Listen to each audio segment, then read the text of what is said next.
안녕하세요. DJ 사나입니다. 오늘의 사연 시작해보겠습니다. 여러분, 외로울 때 곁에 있어준 운명의 상대를 만나본 적이 있으신가요? 저는 그 운명의 상대를 지옥으로 떨어뜨렸습니다. 도대체 왜 그랬는지 궁금하시다면 끝까지 들어주세요. 저는 보육원 출신인 40대 파출부인데요. 저는 어렸을 때 분명 엄마, 아빠, 여동생과 행복하게 살았었어요. 그런데 1980년대 제가 9살 때 있었던 일인데요. 그날이 명절이었는데 우리 집은 그래도 나름 부족하지는 않은 집이었어요. 자가용으로 고속도로를 타고 가던 길이었는데요. 그때는 명절 고속도로가 지금과는 비교도 안 될 정도로 엄청 막혔어요. 고속도로가 아니라 아예 주차장처럼 보일 정도였는데요. 그래서 서울에서 부산까지 20시간 가까이 걸렸었죠. 이번에도 명절이라 차가 너무 막혀서 움직일 수가 없으니까 엄마가 뒷좌석에 앉아있는 저를 보면서 이러시더라고요. 경주야, 엄마가 아빠 코골이에 잠을 설쳐서 잠깐 눈 붙일 거거든?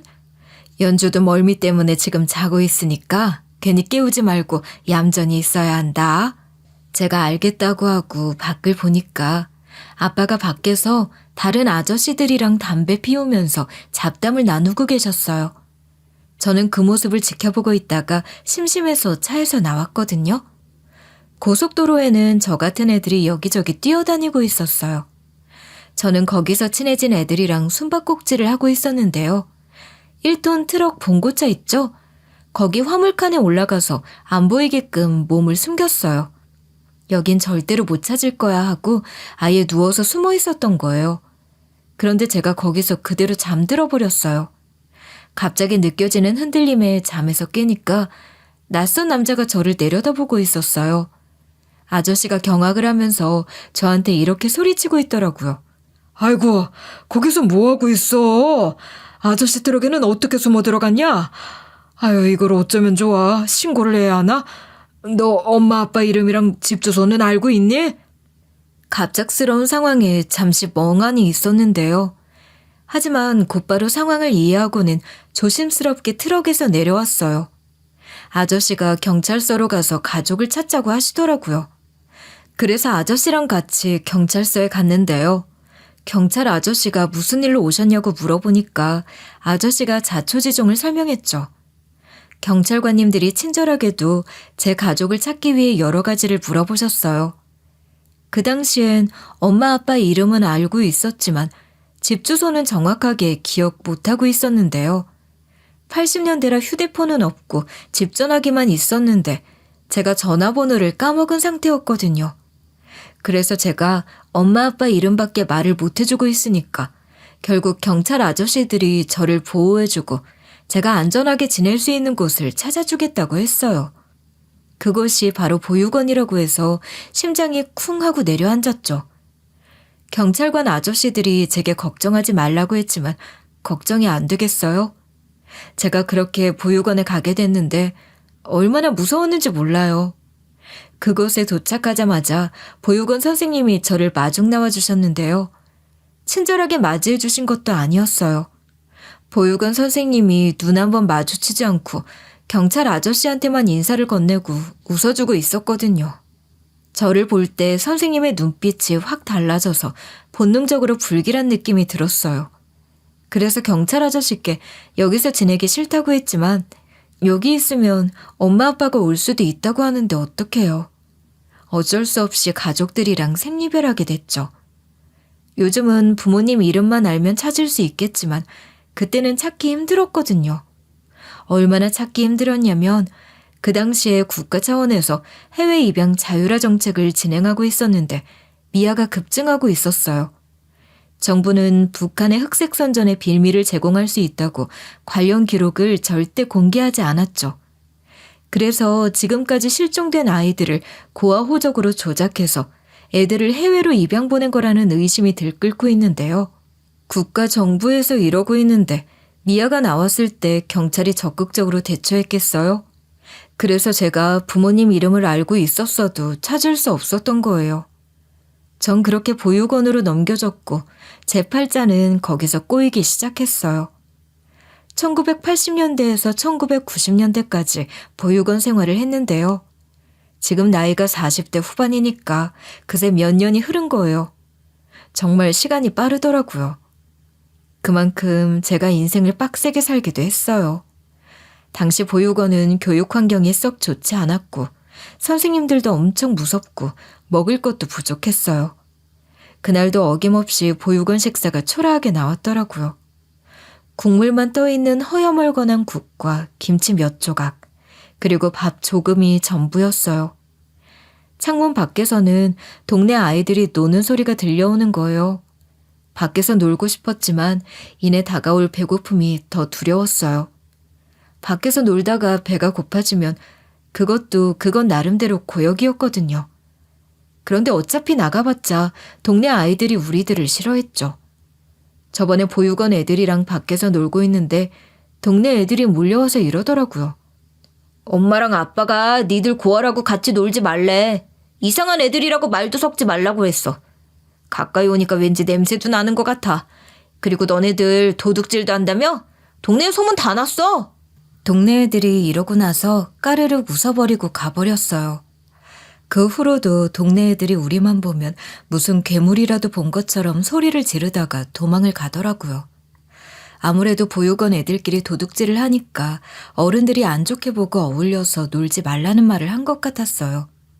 도둑질 관련된 부분은 할 말이 없는 게 배가 너무 고파서 보육원 친구들이랑 근처 슈퍼에서 도둑질을 하곤 했거든요. 저도 처음부터 하지는 않았고 친한 남자애가 밥을 먹다가 숟가락을 내려놓더라고요. 그리고 저한테 갑자기 귓속말로 이러는 거예요. 오늘 밤에 슈퍼 갈래? 어차피 지금 이 밥 다 먹어봤자 배도 안 차잖아. 내가 맛있는 거 먹게 해줄게. 밤에 몰래 나가자. 그때 제가 마침 밥을 다 먹었는데도 배가 고팠거든요.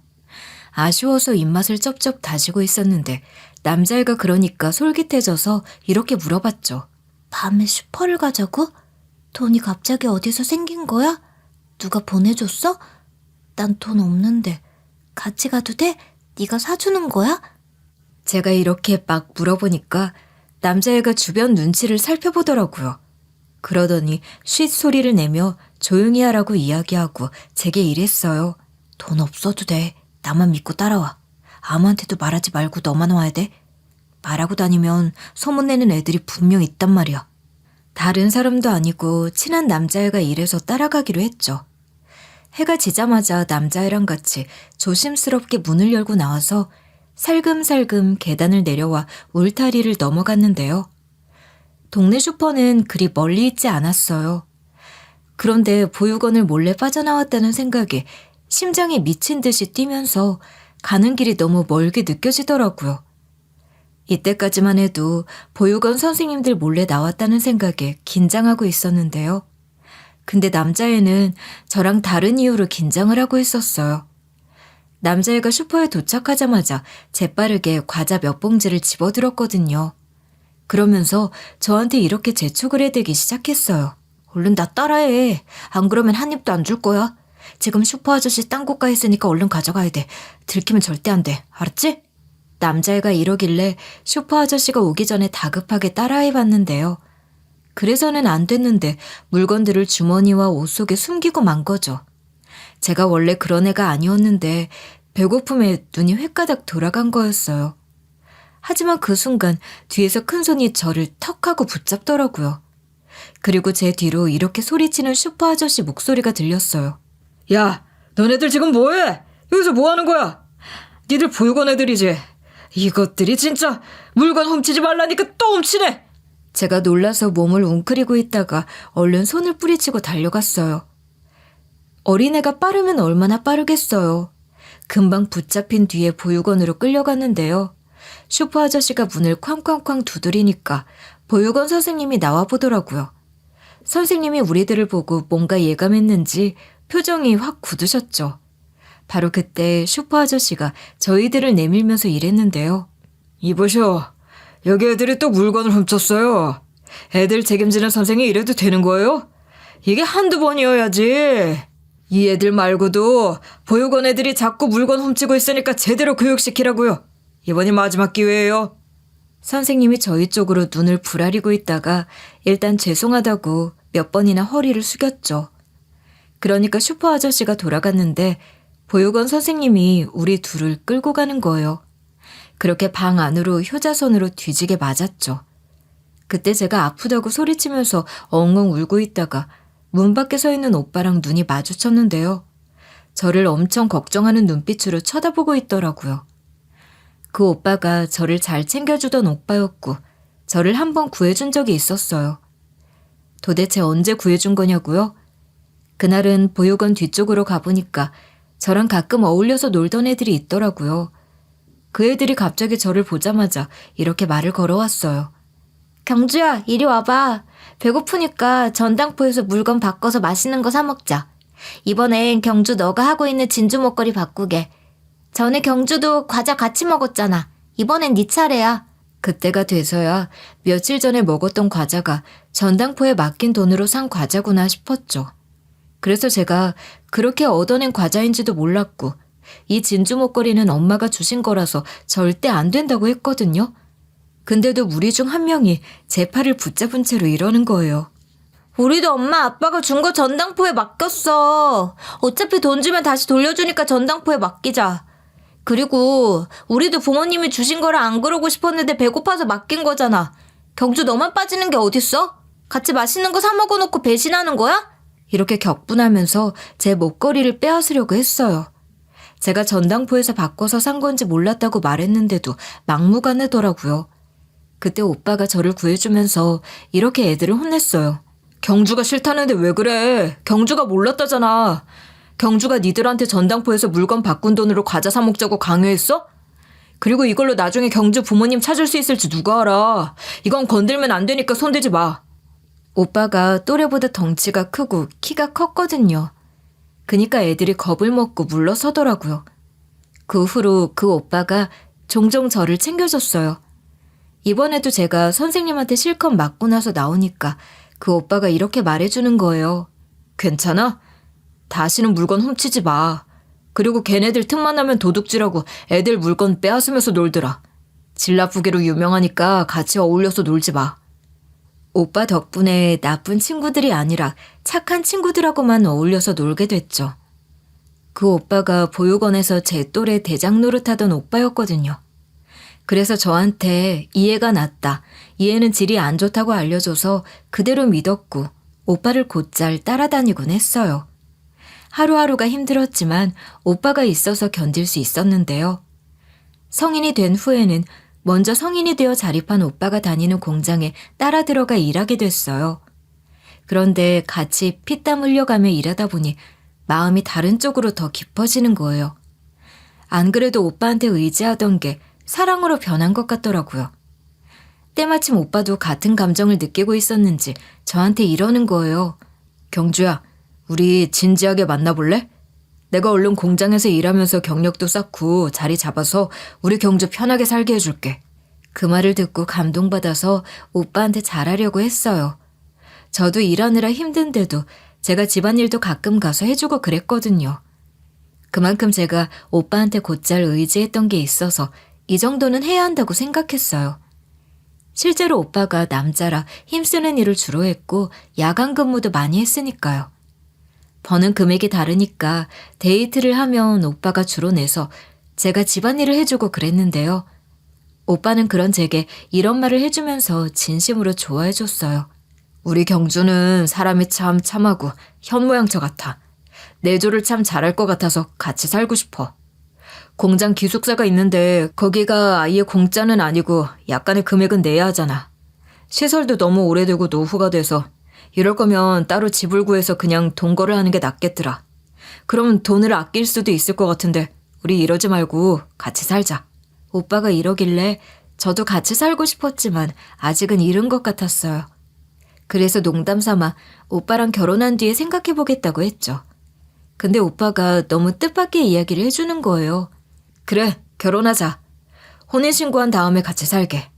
안 그래도 경주 너랑 결혼할 생각이었어. 프로포즈 반지라도 맞추고 이야기하려고 했는데 경주 널 놓치기 싫어서 먼저 말부터 나오게 된대. 오빠가 또 이런 말을 하니까 마음이 찡해지는 거예요. 제가 도대체 언제부터 결혼 생각을 하고 있었냐고 물어보니까 오빠가 이렇게 말해주더라고요. 우리가 본 세월이 몇 년이야. 사귀게 된 지도 오래됐으니까 결혼해도 무방하지. 이젠 거의 결혼한 사이 같아. 경주 너 하나 정도는 투잡 쓰리잡이라도 뛰어서 풍족하게 살게 해줄 수 있으니까 걱정하지 마. 돈 걱정 없이 살게 해줄게. 오빠가 이러면서 손가락 걸고 약속하자고 하는데 가난한 상황 속에서 이런 사람이 어디 있나 싶은 거예요. 이렇게 오빠가 말한 상황에서 몇 달을 더 만나보다가 혼인신고를 하게 됐어요. 이후로 오빠를 남편, 여보라고 부르게 됐죠. 진짜 악착같이 모아서 빌라로 이사를 가게 됐는데요. 돈 아끼자고 남들 다 가는 여행도 안 가고 식도 안 올리면서 열심히 돈을 모아서 간 거니까 너무 행복했어요. 집이 생기니까 우리도 마음의 여유가 좀 생기면서 놀러도 다녀보고 그랬죠. 그런데 남편이 슬슬 고삐가 풀리는지 노는 데 맞들리기 시작하더라고요. 전 그래도 악착같이 살던 버릇이 있어서 돈을 좀 모았어요. 그리고 둘이 벌어서 저라도 아끼고 있으니까 자연스럽게 돈이 모이긴 했는데요. 저도 여유가 생기니까 아이를 키우고 싶어졌어요. 그런데 시간이 좀 지났는데도 남편이 애를 가질 생각을 안 하는 거예요. 매일 저를 피하고 제가 손을 잡으면 피곤하다고 빼내요. 그래서 제가 직접적으로 아이를 낳고 싶다고 했는데 남편이 이런 식으로 화를 내는 거예요. 고아들끼리 무슨 애를 가져. 넌 아직도 정신 못 차렸냐?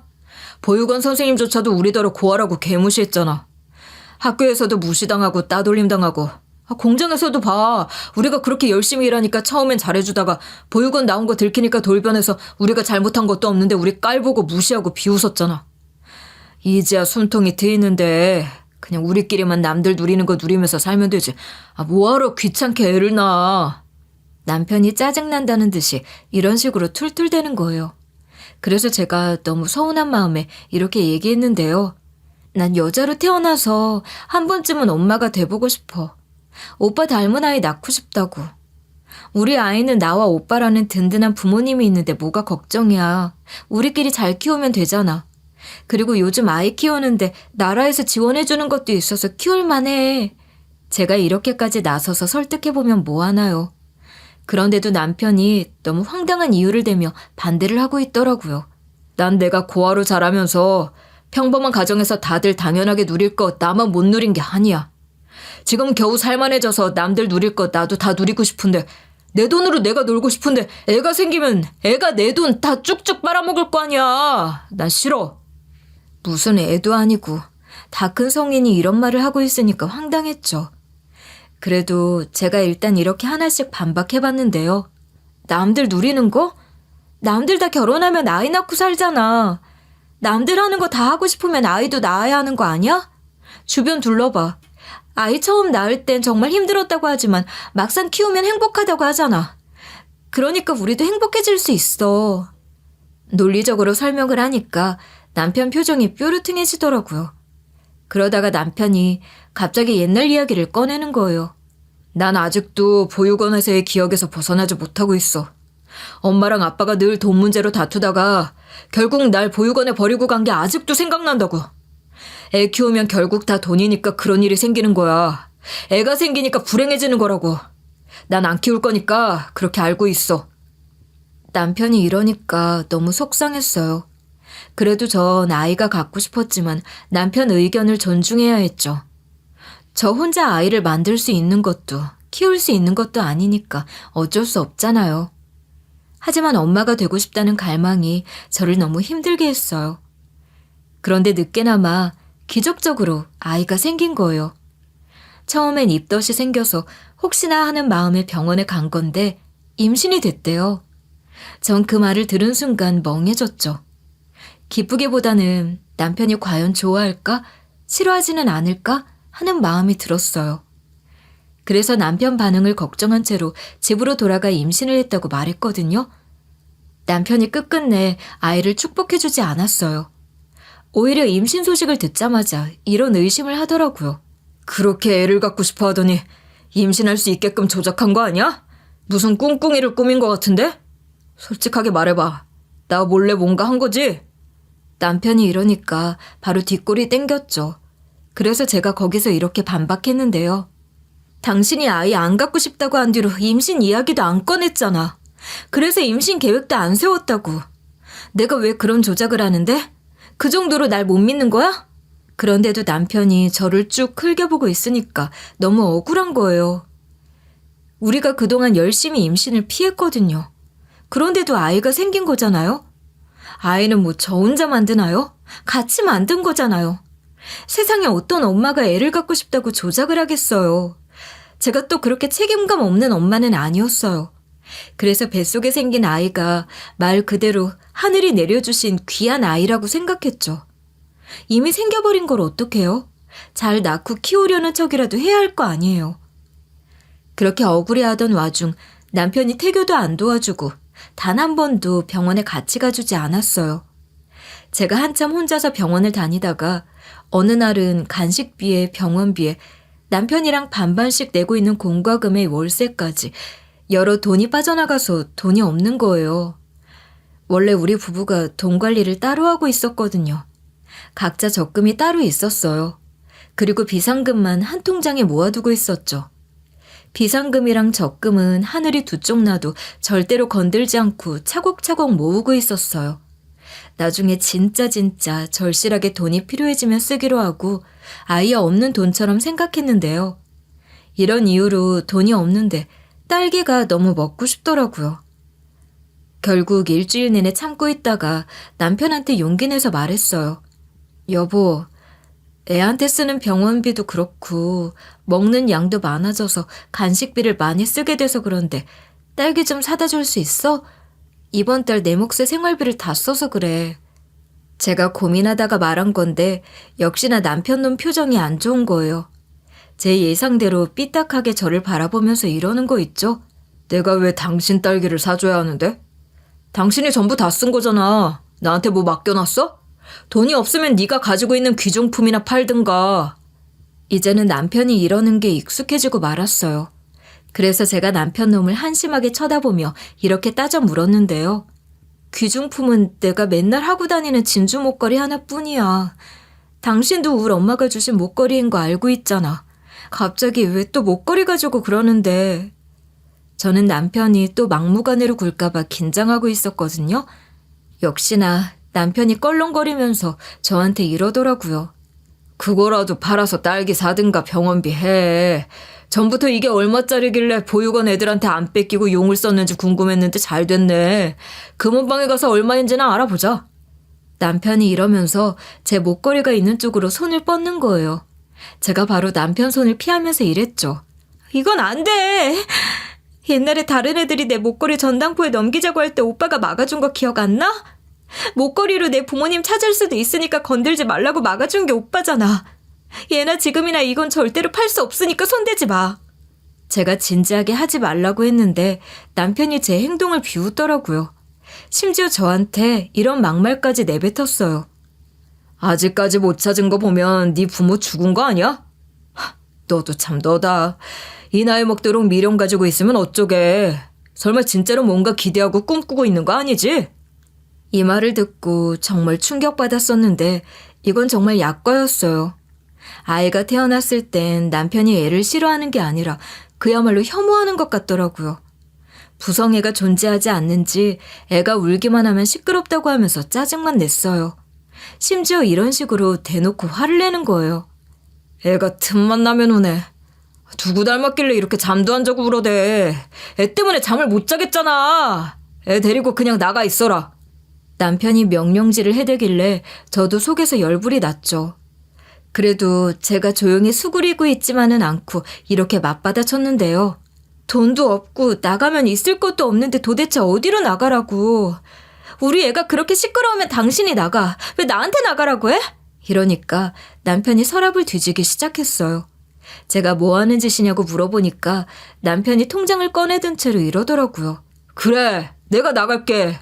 애 우는 소리 듣기 싫으니까 모아둔 돈 들고 나가야겠다. 당신이 나가라고 했으니까 나 붙잡지 마. 제가 그게 무슨 소리냐고 반박하는데 개무시하고 짐을 싸더라고요. 진짜로 나갈 거냐고 붙잡는데도 저를 밀쳐내고 나가버렸어요. 그래서 제가 남편을 붙잡느라 복도까지 나와서 대성통곡을 하고 있었죠. 남편이 저를 밀어내는데도 이렇게 말하면서 버티고 있었는데요. 안 돼! 그 돈만은 안 된다고! 우리가 같이 모은 비상금 통장이라도 두고 가. 우리 애를 위해서라도 제발 그래주라. 당신 자식이잖아. 제가 이러니까 남편이 저한테 쌍욕을 하더라고요. 그때 같은 빌라에 사는 할머니, 아주머니, 다른 가족들이 나와서 쳐다보고 있었어요. 그러니까 남편이 저를 급하게 뿌리치고 나가버렸죠. 이웃분들이 그제야 다가와서 도대체 무슨 일이냐고 묻길래 그동안 있었던 일들을 전부 다 이야기했어요. 그러니까 제 어깨를 감싸 안아주고 그만 울라고, 엄마가 울면 애도 같이 운다고 달래주셨는데요. 그 뒤로 이웃집 할머니가 밥 먹으러 오라고 해서 밥 얻어먹고 이웃집 아주머니가 반찬을 주시는 거예요. 다른 가족분들도 우리 애를 위해서 아기 용품 같은 걸 주셨어요. 이렇게 제가 은밀하게 지켰던 제 적금도 깨고 이웃분들의 도움을 받아 아이를 어떻게든 키워냈죠. 남편이 집을 나가고 한 1년 만인가? 들고 나간 돈이 바닥나니까 기어 들어오더라고요. 아무렇지 않게 현관문 비밀번호를 누르고 들어오더니 저한테 이러는 거예요. 야, 남편이 들어오면 인사를 해야지 뭘 쳐다보고 있어. 얼른 밥 차려줘. 아, 배고파 뒤지겠네. 풀만 내놓지 말고 고기 반찬도 싸그리 다 내놔. 제가 남편 보고 1년 만에 오자마자 밥소리가 나오냐고 소리를 지르면서 한바탕 난리를 피웠거든요. 그러니까 같은 빌라에 살면서 저를 도와주시던 이웃들이 빗자루를 들고 달려와서는 무슨 일이냐고 해주셨어요. 그러다가 남편 발견하고는 여기가 어디라고 오냐고 다 함께 빗자루로 구타했죠. 저도 못하는 걸 대신해주니까 감사하더라고요. 그 와중에 남편이 빗자루를 피하면서 이렇게 비는 거예요. 아, 여보, 제발 그만하라고 해줘. 내가 잘못했어. 내가 당신한테 실수한 것 같아. 요즘 사는 게 너무 팍팍해서 숨 좀 돌리고 온 거야. 애초부터 당신이랑 우리 애 버릴 생각 없었어. 동네 사람들 앞에서 제 손을 붙잡고 이런 식으로 막 변명을 하더라고요. 남편이 하는 말을 들어보니 거짓말 같아서 나가라고 했죠. 네 같은 가장 필요 없다고 썩 꺼지라고 하니까 이웃분들이 남편 놈을 문 밖으로 잡아 끌었어요. 그 뒤에 제가 현관문을 닫아버렸죠. 집 나가보니 그래도 조강지처가 그립긴 했나 봐요. 다음 날에도 남편이 그 자리에 서 있더라고요. 저를 보자마자 자기가 뉘우치고 있다고 제발 받아달래요. 며칠을 그렇게 빌어서 받아줬어요. 하지만 이 인간은 반성은커녕 어디서 뭘 하다 왔는지 폭력을 휘두르는 거예요. 술주정도 날이 갈수록 심해졌어요. 본인이 그토록 원하던 남들 하는 거, 먹는 거, 우리 비상금으로 혼자만 다 즐겨보고 왔으면 지금부터라도 잘해야지. 어째 인간이 더 삐뚤어졌더라고요. 남편과의 생활이 정말 고됐지만 아이 때문에 같이 살 수밖에 없었어요. 왜 그러냐면 애가 남편을 닮아서 그런지 엄청 예민해요. 틈만 나면 울어대서 무슨 일을 못하겠는 거예요. 그나마 연락하고 있던 보육원 동기들한테 부탁을 해볼까 싶었거든요. 먹고 살기 바쁜 거 뻔히 아는데 차마 부탁을 못하겠더라고요. 게다가 같은 빌라 사는 아주머니에게도 봐달라고 부탁드리는 게 한두 번이지 염치 없잖아요. 돈이 없으니 아기를 봐주는 이모님을 고용할 수도 없고 난감했죠. 결국 일을 하루 이틀 쉬다 보니 공장에서 잘려서 수입이 끊겨 있는 상태였어요. 그때 마침 남편이 나타나서 사과를 한 거죠. 그래서 고민하다가 받아준 건데 일하기 훨씬 수월해지더라고요. 남편이 손을 휘두르고 술 먹고 난동을 피우는데도 돈을 벌려면 어쩔 수 없었어요. 그것도 모자라 제가 다시 공장에 들어가 일을 하게 됐고 남편도 같이 벌기 시작하니까 생활비가 전이랑 다르게 넉넉해지는 거예요. 남편이랑 제가 주간과 야간 근무를 번갈아 가면서 하고 있으니까 애가 혼자 있지도 않았어요. 그런데 이런 상황에서 남편이랑 이혼한다고 생각해봐요. 다시 생활비가 다 떨어지고 쪼들리는 생활로 가야 한다고 생각하니까 눈앞이 아득해지더라고요. 제가 어릴 때부터 늘 굶주리고 살아서 먹을 것을 정말 중요하게 생각했어요. 우리 애는 절대 굶기고 싶지 않아서 남편이 저한테 함부로 대해도 참았죠. 저는 가방끈이 짧아서 이 일 저 일 굳은 일을 마다하지 않고 했어요. 우리의 대학 등록금을 벌어야 해서 돈을 좀 많이 버는 일을 하고 싶었는데 파출부가 돈을 많이 번대요. 그래서 파출부 등록을 했는데 평창동에 있는 재벌집으로 가게 된 거예요. 그 집은 깐깐하다고 다들 꺼려한다고 해서 파출부 경력이 부족한 저한테도 제안이 들어왔어요. 안 그래도 공장 일 때문에 밤낮이 바뀌어서 힘들었는데 재벌집이라 그런지 주는 돈이 공장보다 훨씬 좋은 거예요. 우리 애가 크면서 제 사정을 아니까 용돈 타령도 안 하고 알아서 알바를 하면서 용돈을 벌었어요. 그랬더니 남편이 본격적으로 집안 살림에는 관심 끄고 버는 족족 술 사 먹고 늦게까지 노름하러 다니더라고요. 남편이 딸을 위해 대학 등록금을 준비할 생각을 아예 안 하고 있었어요. 남편이 갑자기 딸을 부르더니 이런 헛소리를 짓거렸거든요. 네 대학 갈 거냐? 네 주제에 무슨 대학이냐? 아유, 공장 가서 돈이나 벌어올 것이지 지긋지긋하다. 대학 갈 거면 대학 등록금은 네가 알아서 벌어라. 그나마 다행인 건 제 딸 알바비랑 제 돈까지는 건들지 않았다는 점이었어요. 참, 이게 왜 다행인 건지 원. 아무튼 제가 뭘 거절할 처지가 아니라서 얼른 하겠다고 했어요. 나름 재벌집에 간다니까 제가 가진 것 중에 제일 있어 보이는 목걸이를 하고 갔죠. 우리 엄마가 어렸을 때 만들어준 제 이니셜 참이 달린 진주 목걸이를 하고 간 건데요. 보육원에서도 그리고 남편도 다들 탐내했는데 어떻게든 꼭꼭 지켜냈어요. 그런데 그 목걸이를 하고 갔더니 사모님이 온몸을 바르르 떠는 거예요. 제가 왜 그러시냐고 물어보니까 저보고 그 목걸이 어디서 났니에요.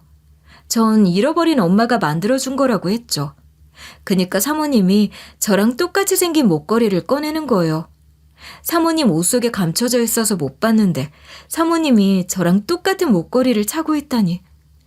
우리 엄마는 제 동생에게도 동생 이니셜이 달린 똑같은 목걸이를 만들어줬었거든요. 사모님이 사실 제 동생이었던 거죠.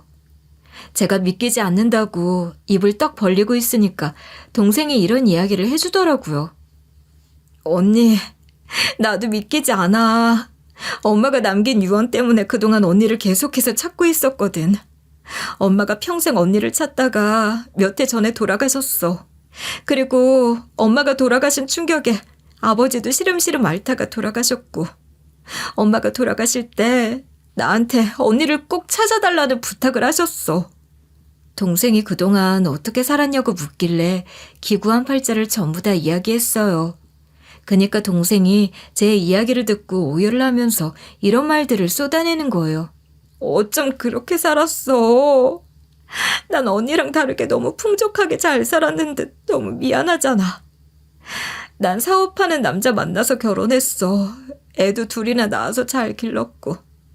한국에서 하던 사업이 나름 잘 돼서 캐나다까지 진출하게 되면서 부족함 없이 살고 있었거든. 자식들도 모두 잘 자라서 캐나다에서 공부도 잘하고 있으니까 걱정이 하나도 없었어. 근데 언니는 그런 고생을 했다고 하니까 너무 죄책감 느껴진다. 그리고 왜 그런 남자랑 살고 있어? 내가 도와줄 테니까 이혼하자. 제가 남편과 경제적인 이유로 이혼도 못하고 있다고 했거든요. 그니까 동생이 눈물을 글썽거리면서 이러더라고요. 내가 그동안 고생 하나 없이 부모님 사랑을 독차지하면서 컸어. 근데 언니는 아니었잖아. 그동안 부모님 사랑도 못 받고 자랐을 텐데 이젠 언니가 행복해졌으면 좋겠어. 언니를 찾게 되면 언니랑 나누려고 부모님 유산은 하나도 건드리지 않았거든. 언니한테 부모님이 남긴 유산 다 줄 거니까 받아주라. 동생이 진짜로 어마어마한 금액의 돈을 송금해줘서 그걸로 저는 딸과 살 집을 마련하게 됐어요. 처음으로 좋은 집에서 살게 된 거죠. 역시 좋은 집이라 그런지 모든 게 빌트인 되어 있었는데요. 우리 딸이 집을 보자마자 행복하다고 하면서 눈물을 흘리더라고요. 그리고 나서 전 남편과 살던 집에서 짐도 안 뺀 채로 우리 딸이랑 한참 행복을 만끽했죠. 이대로 남편을 안 보고 살았으면 좋겠다는 생각이 들더라고요. 근데 때마침 남편이 저한테 이런 전화를 한 거예요. 공장 사장한테 물어보니까 당신이 출근도 안 하고 있다고 하더라. 집에도 한참 동안 안 와서 연락해 본 거야. 도대체 어디에서 뭘 하고 있는 거야? 딸은 또 어디 갔고? 우리가 새 집에서 지낸 지가 언젠데 이제야 물어보는 게 웃겼죠. 그래서 제가 남편에게 복수해줄 마음으로 그동안 있었던 일들을 전부 다 털어놨는데요. 공장 일 진작에 그만두고 파출부 일 하고 있었거든. 근데 일하는 곳에서 친동생을 찾았어. 동생이 나한테 부모님이 남긴 유산 다 주겠다고 해서 아파트까지 샀어. 이제 당신이랑 살 생각 없으니까 이혼하자. 제가 이러면 적당히 열받아 하고 말 줄 알았거든요. 그런데 그 인간이 생각보다 더 날뛰면서 이런 반응을 보이는 거예요. 뭐? 유산? 도대체 얼마를 받았길래 집을 사? 지금 어디야? 어디서 살고 있냐고? 아, 안 알려주겠다 이거지? 집 근처에 있는 파출부 소개소에 가보면 다 알아. 내가 어떻게든 찾아갈 테니까 딱 기다리고 있어. 그래서 제가 네 마음대로 하라고 했죠. 아무리 그래도 무작정 찾아온 남자한테 제가 어디로 갔는지 알려줄까 싶었거든요. 근데 그것들이 아무 생각 없이 알려줬나 봐요. 동생한테 전화가 와서 받아봤는데 동생이 너무 당황스러워하면서 이러는 거예요. 언니, 웬 남자가 찾아와서 자기가 언니 남편이래. 난 형부가 언니한테 무슨 짓 저질렀는지 알고 있으니까 내가 그냥 가라고 했거든? 그니까 발광을 하고 있어. 그래서 제가 서둘러 동생 집으로 갔더니 저 멀리서 남편이 보이더라고요. 제가 좀 더 가까이 가보니까 남편이 저를 보자마자 이렇게 윽박지르는 거예요. 내가 얼마나 잘해줬는데 갑자기 돈이 많아지니까 이혼하자고 해. 어떻게 날 배신할 수 있냐고. 난 절대 이혼 안 해줄 거니까 그렇게 알고 있어. 남편이 이러면서 제 쪽을 향해 주먹을 휘둘렀어요. 다행히 그때 동생이 부른 경찰이 딱 도착했더라고요. 그래서 제가 남편 놈한테 속 시원하게 이리 호통치고 말았죠. 네가 땡전 한 푼 없어서 나름 선의를 베풀어 조용히 이혼하려고 했는데 어쩔 수 없다. 네가 폭력을 쓴 이상 동생의 도움 받아 소송 진행할게. 제가 이렇게 말하고 나니까 남편 놈이 경찰들한테 끌려갔는데요. 그때 새하얗게 변한 남편 놈 얼굴이 아직도 생생하게 기억나요. 저도 피해자 신분으로 경찰차에 탑승해 경찰서로 갔죠. 그리고 경찰관님 앞에서 이렇게 진술했었어요. 남편이 저한테 가정폭력을 휘두른 게 이번이 처음이 아니에요.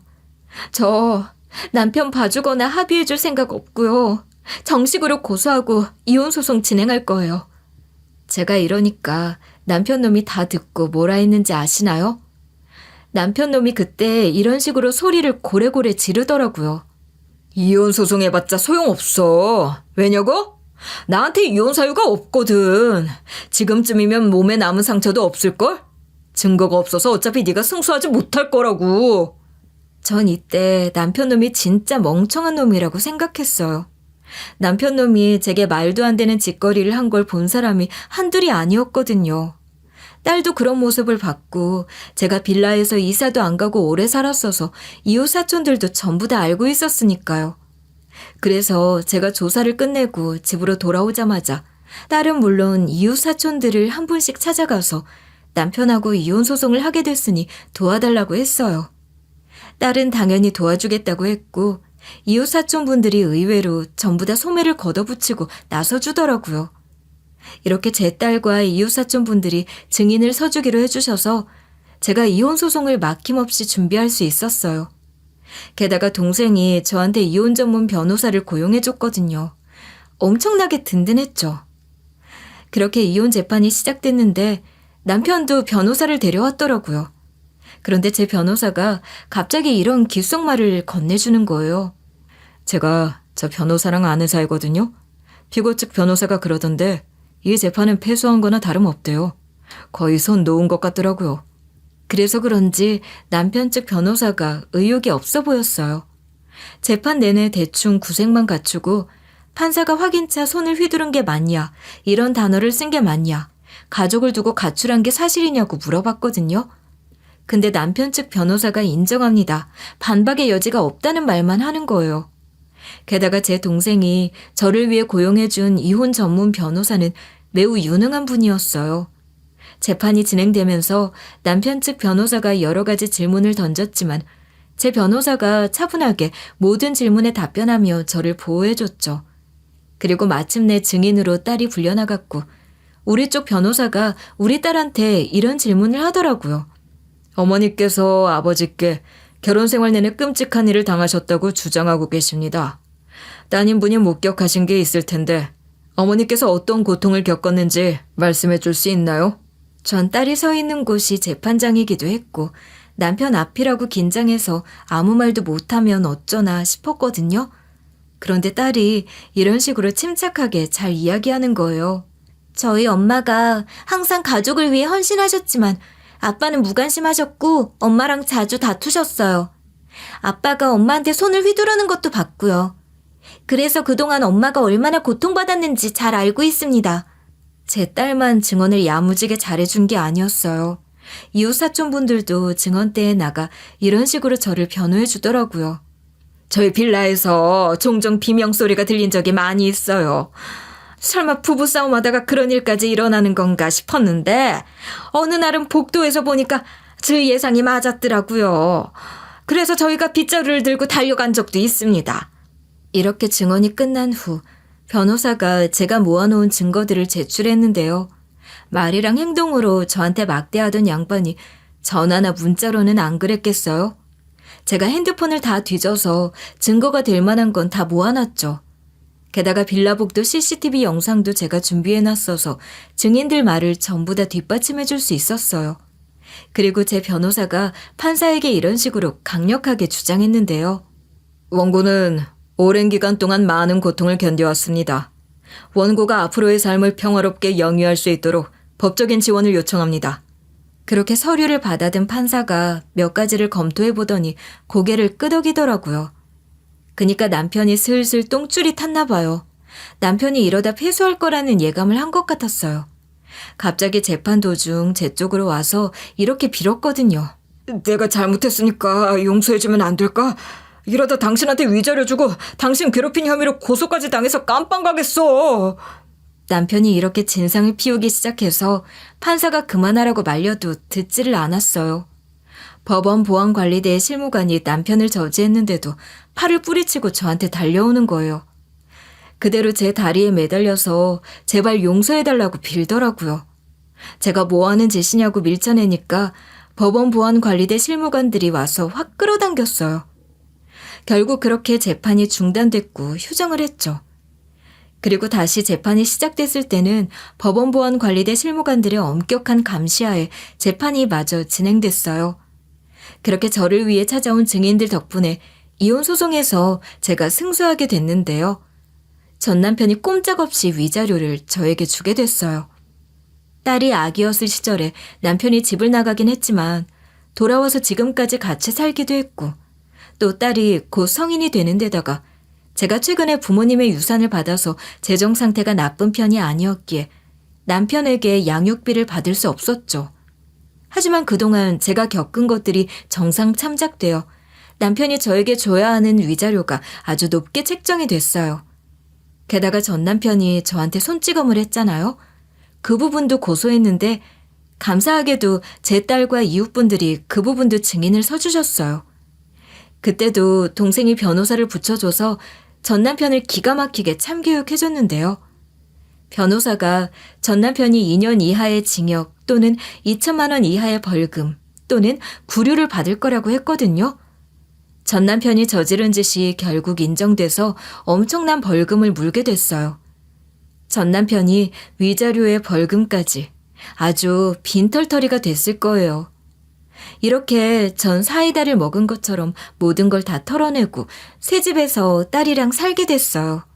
이제 시간이 지나 제 딸이 대학생이 됐는데요. 딸이 예전부터 애견 미용 쪽으로 가보고 싶어 했는데 그쪽으로 대학을 보내줄 수 있어서 다행이었죠. 이제는 딸이 해달라는 걸 다 해줄 수 있으니까 행복했어요. 그러다 동생에게 전화가 한 통 왔는데 부모님 산소에 가보자고 하더라고요. 시간을 내서 동생 차를 타고 같이 가봤는데요. 동생이 무덤을 하나씩 가리키면서 여기가 엄마고 여기가 아빠라고 하는데 눈물이 왈칵 쏟아지는 거예요. 동생을 조금이라도 빨리 만나서 엄마랑 아빠를 뵀으면 어땠을까 하는 생각이 들었어요. 제가 거기서 한참을 울고 있으니까 동생이 저를 꼭 안아줬죠. 그 상태로 동생이 제 등을 토닥여주면서 이러는 거예요. 늦게나마 언니를 만나게 돼서 너무 다행이야. 엄마랑 아빠도 하늘나라에서 내려다보고 있을 거야. 아마 안심하고 있을 것 같아. 언니가 씩씩하게 잘 자라줘서 기특해하고 있을 것 같은데? 동생이 이런 말을 해주니까 좀 위로가 되더라고요. 그렇게 동생이랑 부둥켜 안고 울고 있다가 눈물을 그쳤어요. 그리고 나서 동생이 예상치 못한 소식을 알려주는 거예요. 그리고 언니, 캐나다에 살고 있던 남편이랑 아들들이 온대. 우리 아들들이 캐나다에서 대학을 다니고 있는데 방학이라서 남편까지 휴가를 내고 온다고 하더라. 나도 원래 캐나다에서 살고 있었는데 향수병에 걸려서 한국으로 온 거거든. 그러니까 조카랑 같이 우리 집으로 놀러와. 그래서 딸한테도 말해서 가보겠다고 했어요. 다시 동생 차를 얻어 타서 집으로 왔는데요. 집에 오자마자 딸한테 서방님이랑 조카들이 곧 있으면 온다고 하던데 한번 보러 가자고 했어요. 그니까 딸이 좋다고 하더라고요. 바로 동생한테 전화해서 약속을 잡았어요. 동생이 다음 주 주말에 자기 집으로 오래요. 그래서 다음 주 주말에 딸이랑 같이 동생 집으로 가서 서방님과 조카들을 만났어요. 서방님이 정말 좋으신 분이더라고요. 인자하게 짓는 미소나 매너 있는 행동이나 역시 잘 배우고 성공한 사람은 다르다고 느꼈어요. 전 살면서 이렇게 좋은 사람을 거의 만나보질 못했거든요. 조카들도 굉장히 예의 바르고 성격이 밝았어요. 역시 환경이 중요한가 봐요. 우리 딸은 환경이 안 좋았는데도 착하게 잘 커져서 다행이었죠. 제가 모든 걸 감사해야 할 판인데 서방님이랑 조카들이 저한테 오히려 고마워하는 거예요. 서방님이 제게 이런 이야기를 해주시기도 했어요. 향수병에 걸린 울 와이프 도와주셔서 감사해요. 그토록 찾던 가족을 찾으니까 마음이 좀 진정된 것 같아 보이더라고요. 전이랑 다르게 사람이 많이 밝아져서 마음이 놓여요. 이게 다 처형 덕분이에요. 제가 신세 지는 거라고 생각했는데 저한테 오히려 고마워하다니. 이런 게 가족이구나 싶었어요. 그렇게 식사 자리가 화기애애하게 끝났는데요. 그 뒤로도 조카들 방학 시즌이 되면 만나서 식사를 하고 일주일 정도 여행을 가곤 했어요. 전 이렇게 아주 잘 지내고 있는데 전 남편 놈은 아닌가 봐요. 저한테 큰 액수의 위자료를 분할 지급해야 하는 것도 모자라 벌금까지 내게 돼서 빈털터리가 된 것 같았어요. 전 남편 놈이 저한테 계속 전화를 하고 문자를 하는 거예요. 제가 싸그리 다 무시하고 있었는데 이것이 영상통화를 걸었더라고요. 제가 연락을 하도 안 받으니까 별수를 다 쓰는 거예요.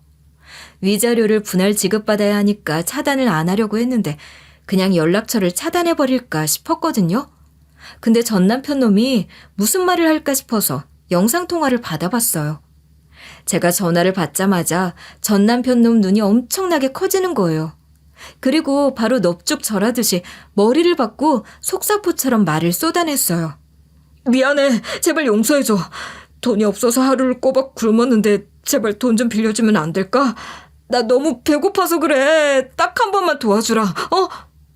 전 남편이 말도 안 되는 부탁을 하면서 불쌍한 척을 하는 거예요. 그래서 제가 거기다 대고 이렇게 고함을 질렀죠. 뭐라고?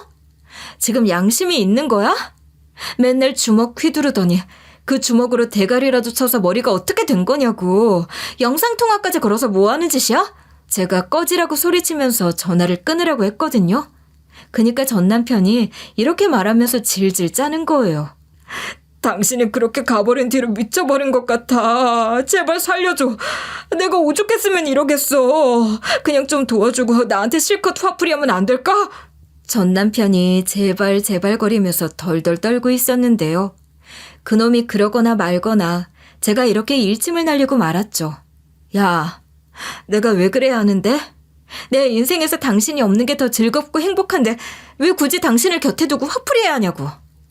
그 대가리 아무리 굴려봐도 용서받을 방법은 없을 거니까 다시는 연락하지 마. 그리고 나서 전화를 끊어버리니까 제발 끊지 말라고 비명을 지르더라고요. 그 뒤로 그냥 전 남편 놈 연락처 차단한 채로 살고 있어요. 전 남편 놈이 위자료를 분할 지급하기로 한 것을 주지 않으면 고소할 생각이라서 괜찮아요. 여러분도 저같이 고통받고 계시나요? 그렇다면 제가 굉장히 많은 영감을 받은 말을 해드릴게요. 톨스토이가 한 말인데요.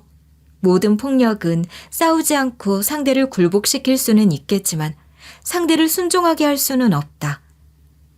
험난한 결혼 생활을 하면서 보게 된 글귀인데 전 이 말이 정말 맞다고 생각하고 있거든요. 만약에 여러분도 저처럼 남편한테 당하고 있다면 고민하지 말고 복수할 방법을 찾으시길 바랄게요.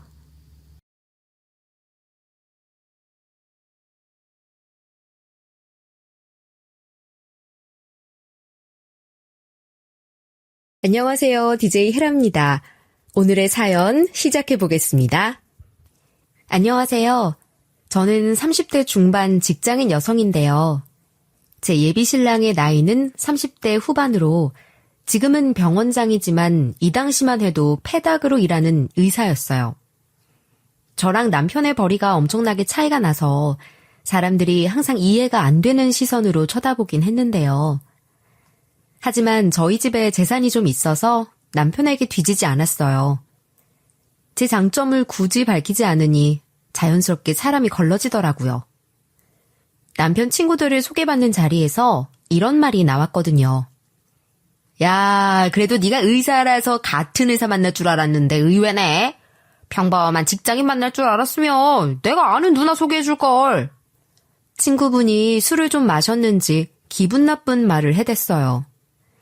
예랑이는 쓸데없는 소리 한다며 조용히 하라고 했지만 친구분이 막말을 씨부렸죠. 아니, 솔직히 내 말 맞잖아. 둘이 너무 차이 나는 거 아니야? 대기업 다니는 것도 아니고 들어보니까 연봉도 높지도 않더만. 그 자리에서 굳이 입을 열지도 않았어요.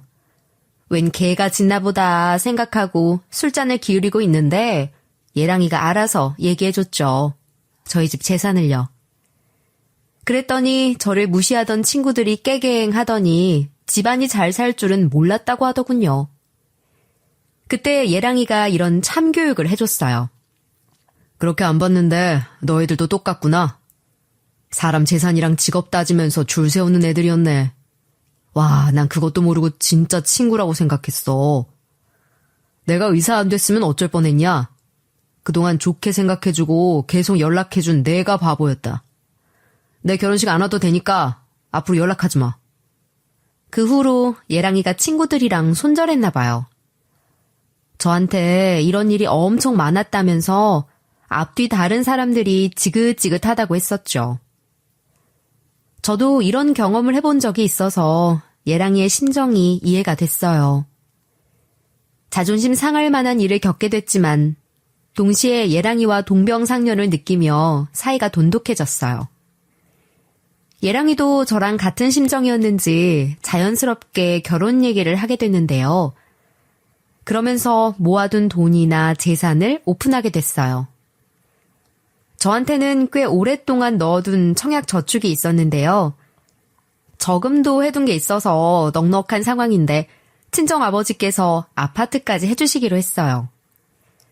그래서 예랑이에게 혼수로 25평 아파트를 해올 수 있다고 했죠.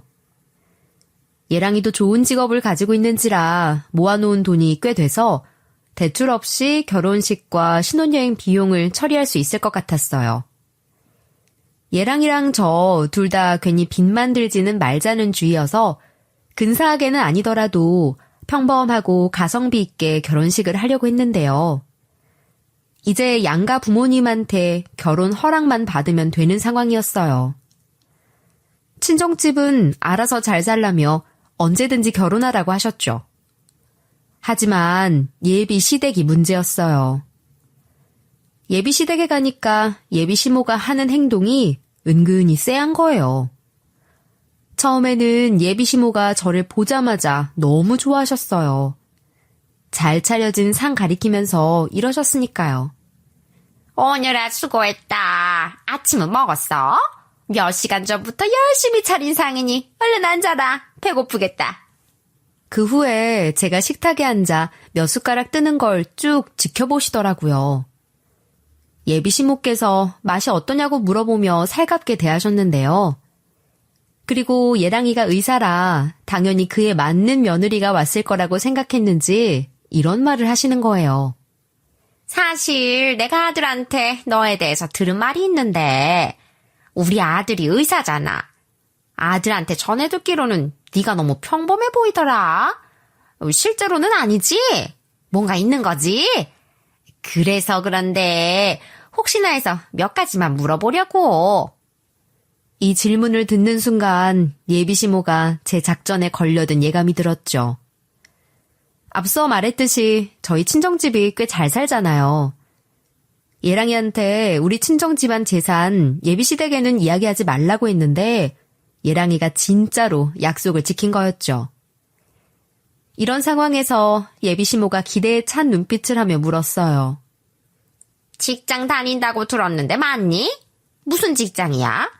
아들이 그러는데 대기업도 아니고 중소기업이라고 하던데. 예비 시모의 얼굴을 보아하니 속내가 딱 이런 것 같았어요. 우리 아들이 의사인데 평범한 직장인을 만난다고? 이런 느낌이었죠. 제가 숨기는 게 있기라도 한 듯 빤히 쳐다보고 있길래 이렇게 얘기했어요. 맞아요. 저 그냥 중소기업 다니고 있어요. 오빠보다는 못 벌지만 그래도 열심히 살고 있습니다. 예비 시모가 제 대답을 듣는데 표정이 점점 굳는 거예요. 설마 하는 표정으로 제게 한 번 더 묻더군요. 그래? 지방 국립대 나온 것도 맞고? 다른 곳으로 편입했다거나 뭐 다른 게 없다는 거야? 예비 시모가 이러길래 제가 아무렇지 않게 대답했어요. 네, 오빠는 저랑 다르게 좋은 대학교 나왔더라고요. 뭐 그래도 저희 대학교에서 장학금도 받고 수석 졸업했어요. 예비 시모는 이런 제가 탐탁치 않았나 봐요. 사실 저도 서울에 있는 명문대에 붙었었거든요. 하지만 서울에 있는 대학은 등록금도 비싸고 생활비도 많이 드는데 제가 원하는 과도 아니었어요. 원하는 과기도 하고 장학금도 준다고 하니까 지방 국립대에 간 거였죠. 이 말을 듣고 썩은 표정이 된 예비 시모가 마지막으로 물었어요. 그럼 친정집은 어디에 있어? 수원에 있다고 들었는데 자가니? 너는 서울에서 안 지내고 수원에서 살고 있다며. 제가 예비 시모 말이 맞다고 하니까 기분이 착잡해졌나 봐요. 그와 반대로 예비 시댁은 서울에 있었으니까요. 아무래도 서울에서 살고 있으면 어느 정도 재산 규모가 있는 걸로 파악이 되니 물어본 것 같았어요. 예비 시모가 이제는 아예 대놓고 저한테 이런 질문을 했어요. 그럼 친정 재산 규모는 얼마나 되나? 모아놓은 돈은 얼마나 되시고? 친정 부모님은 뭐하고 계셔? 예비 시모가 하는 말을 쭉 들어보니 저에 대해 대부분 알고 계셨어요.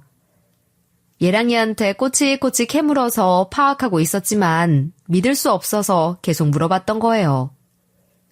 그러면서 예비 시모가 저한테 하는 소리 좀 들어보세요. 그래도 우리 아들이 의사인데 뭐 이런 애가.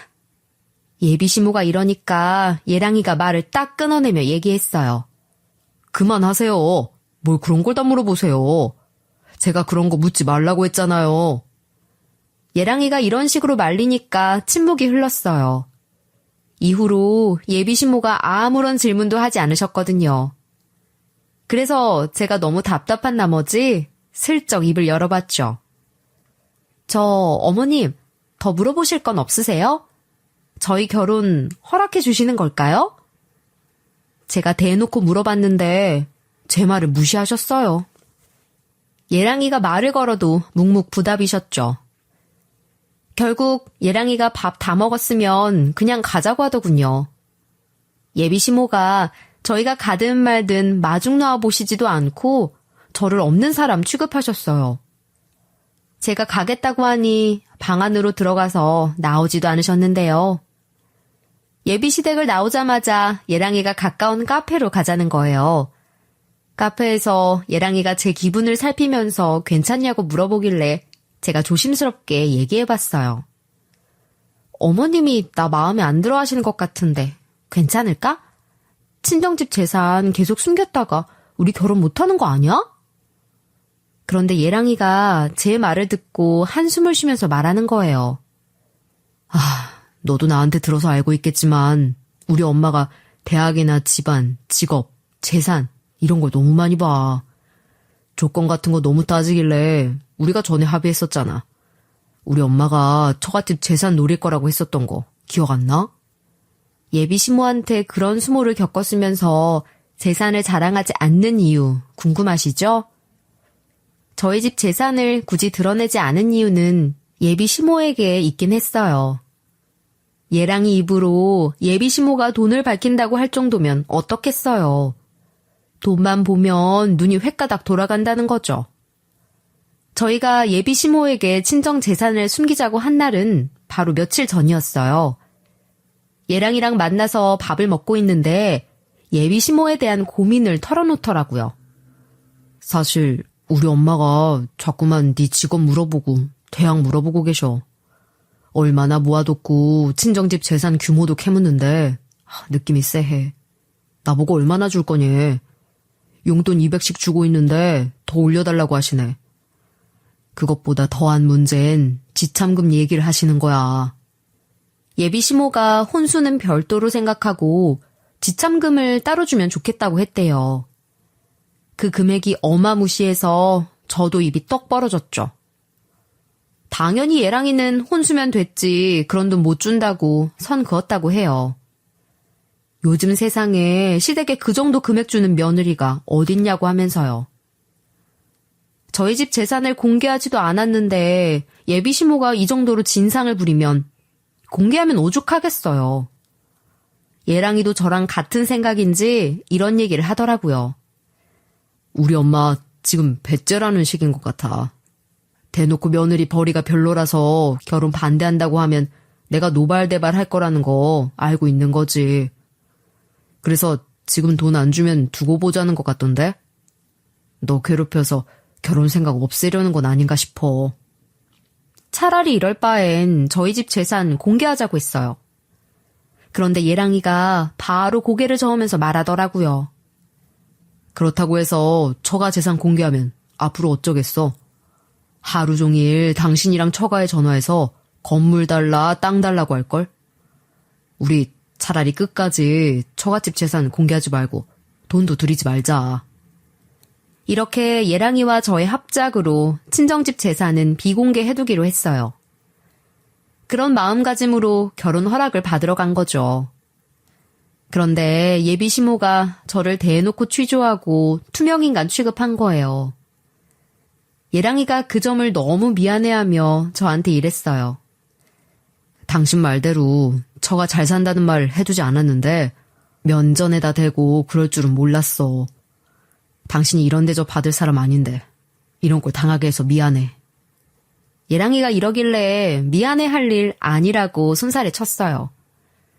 예랑이가 그러면서 과거 얘기를 털어놓더라고요. 사실 예전에 만나던 여자친구들도 결혼하겠다고 소개한 것도 아닌데 재산 규모 다 따지더라고. 그 뒤로 어떻게든 나랑 헤어지게 하려고 별수를 다 쓰더라. 결국 더 이상 못 만나겠다고 한 애도 있었어. 예랑이가 그 당시에 너무 난감했다며 예비 시모가 저만 특출나게 싫어해서 그런 게 아니라고 해줬어요. 타고난 성격이 그렇다면서 너무 신경 쓰지 말라고 했죠. 그리고 저만한 사람 없을 것 같다며 저랑 가정을 꾸리고 싶다고 했어요. 바로 그때 예랑이한테 전화가 오더라고요. 예랑이가 그러는데 예비 시모한테 연락이 왔대요.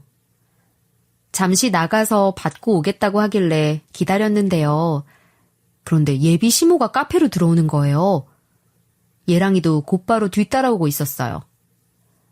예랑이가 예비 시모한테 그만하시라고 하는데 예비 시모가 이러는 거예요. 너 내가 직장이 어디고 어디 사는지 물어봐서 기분 나빴니? 원래 결혼 이런 거야. 내가 사실 노후 대비가 안 돼서 좀 물어봤다. 왜? 노인네가 물어볼 수도 있지. 우리 아들한테 기분 나쁘다고 해? 전 예랑이한테 기분 나쁘다고 한 적 없었어요. 예랑이는 옆에서 이런 말로 뜯어말리고 있더라고요. 기분 나쁠 거라고 했지. 왜 자꾸 우리 나연이가 이간질한 것처럼 말하는데? 예랑이가 말리는데도 예비 시모가 저한테 삿대질 하길래 제가 차분하게 대꾸했어요. 저 어머님이 그래서 기분 나쁘다고 한 적 없고요. 갑자기 왜 이러시는데요? 무슨 일 있으셨어요? 제가 화를 꾹 참고 이성적으로 대하려는데 예비 시모가 또 돈 얘기를 꺼냈어요. 그래. 이것이 내가 반대한다고 파혼할 놈도 아니니까 솔직하게 얘기할게. 사실 아들이 좋은 사람 만나서 결혼하면 용돈 300은 받으려고 했어. 그런데 내가 100번 양보해서 200 그대로 받겠다. 나는 원래부터 아들한테 월 200씩 받고 있어서 니들이 결혼했어도 그대로 송금 해줘야 돼. 이 말을 들은 예랑이가 예비 시모에게 가자고 했는데요. 지금 집에 안 가면 결혼식 초대 안 하겠다. 이혼한 아버지만 부르겠다 호통치는데도 예비 시모가 멈추질 않았어요. 저를 똑바로 쳐다보면서 이렇게 윽박지르시더라고요. 그리고 우리 그이랑 이혼해서 따로 살고 있거든? 그이한테도 200은 보내줘야 한다. 근데 네가 벌이가 적어서 어째? 우리 아들만큼만 벌면 내가 걱정 없을 거 아니니? 이러면서 우리 아들이랑 결혼하려면 서울에 아파트 하나는 있어야 한다는 거예요. 자기가 아들을 금지옥엽 키웠다는 둥 예랑이 가치는 무슨 금덩이고 저는 아니라는 식의 말을 짓거렸죠.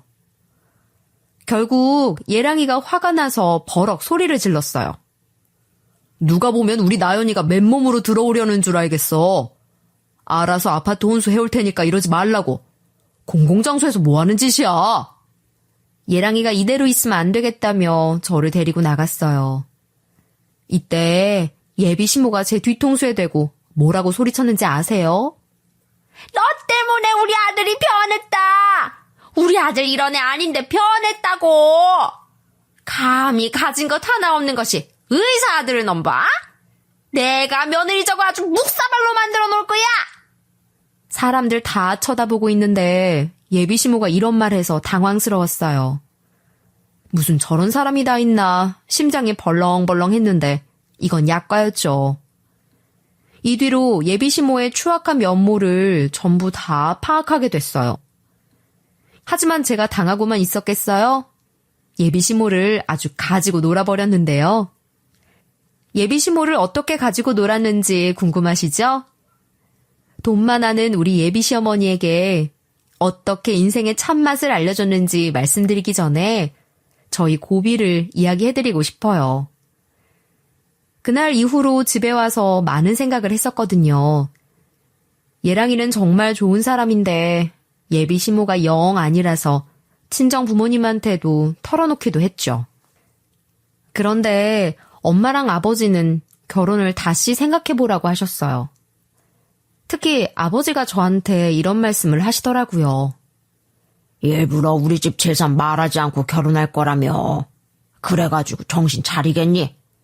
몇십 년 동안 돈으로 사람 가르고 판단하는 버릇 어떻게 고치겠다는 거냐. 그냥 다른 사람 만나라.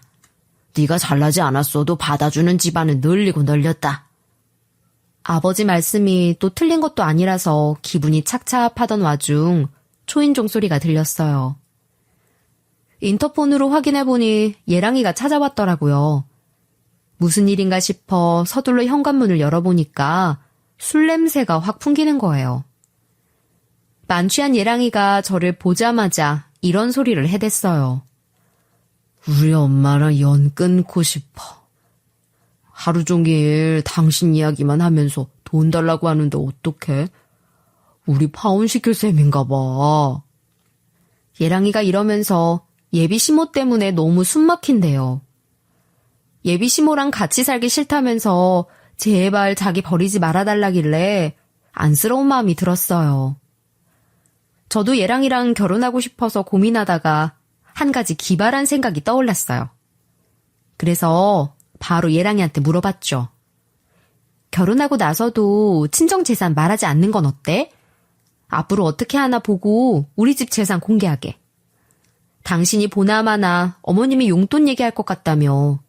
그때 우리 집 재산 공개하고 어머님 손절하게. 만약에 어머님이 우리 그대로 받아들여 주시면 몇 년 뒤에 공손하게 말씀드리면 되는 거고. 그런데 예랑이가 고개를 절레절레 하면서 말했어요. 우리 엄마가 진상짓 하면서 어떻게든 파혼시킬 것 같아. 결혼식 근처도 못 가게 할 것 같으니까 이제 공개하자. 장인어른이 어떤 분인지 공개해서 엄마 정신 차리게 해줘. 이 정도 숨겼으면 충분한 것 같아. 나 당신 놓칠까봐 걱정돼. 다음에 우리 집 가면 공개해버리게. 어? 원래 결혼한 후에 말씀드리자고 합의 본 거였지만 예랑이가 이렇게 힘들어하니 어쩔 수 없었죠. 예랑이가 예비 시모께 친정아버지의 정체를 밝히고 손절하는 것만으로도 참교육이 될 거라고 했어요. 저 자체는 정말 평범해 보이지만 사실 친정아버지 재산이 생각보다 커서 건물도 몇 채 있었거든요. 아버지가 하던 일이 대박이 나서 중산층에서 상류층으로 급상승한 거죠. 자영업을 하고 계셨는데 프랜차이즈점도 생길 정도로 손님이 많아졌어요. 지금은 전국에 9개 지점을 둘 정도로 돈을 꽤나 만지고 계시는 상태였는데요. 그 후로도 프랜차이즈점도 늘고 있고 재산 규모가 생각보다 커지고 있었어요. 몇 달 전까지만 해도 예랑이도 친정이 어느 정도로 부자인지는 모르고 있었긴 해요. 그 당시에 예랑이가 폐닥 생활을 접고 개원을 하겠다고 했거든요. 대출을 알아보며 고민하고 있길래 제가 먼저 제안했어요.